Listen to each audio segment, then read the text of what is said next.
The bull giraffe is about 18 feet tall. In order to get blood up that long skinny neck against gravity, the bull giraffe has to have a powerful pump, and that's his heart. And the heart of a bull giraffe can be as much as 2.5 feet long. Big, powerful pump. Now, as he's going along here, living his life, everything's just fine, but all of a sudden, this 18-foot tall creature decides, I need a drink of water. So he bends his head down to get a drink of water. Now we have a problem. Because now this powerful pump, instead of pumping against gravity, is pumping with gravity. And so the heart gives a mighty squeeze, and the blood shoots down his neck, hits his brain, and bursts his brain. And so now he just blew his brains out, okay? So he's dying, and he must be thinking to himself, I need to evolve something here to take care of my problem. When I get a drink of water, I blow my brains out. Of course, we know dead creatures don't evolve, but he doesn't blow his brains out because as he bends his head down, there are like little spigots in his artery that goes up the neck, little valves, and they close.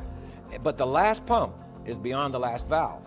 And so it's enough to burst the little arterioles in his brain, but it doesn't go into his brain.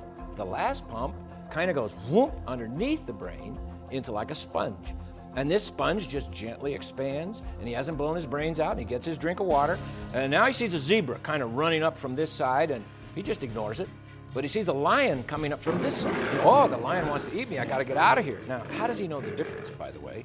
Evolutionists can't explain that to us, but the fact is, here comes this lion, he's going to eat the giraffe, and so the giraffe jumps up, he runs about 5 steps, passes out. Not enough oxygen to his brain. While he's there, passed out, the lion is eating him. He must be thinking, I need to evolve something here. I got this problem. I pass out when I get up too fast. But he doesn't, of course. Well, why? Well, because God made him so that when he begins to bring his head up, the little spigots, the little valves in the artery opened. The sponge under the brain gently squeezes that last little pump of oxygenated blood up into his brain. There are little valves in the vein that goes down the neck. They close. And by the time he's up and running, everything is fine, his blood pressure is fine, and he does just fine.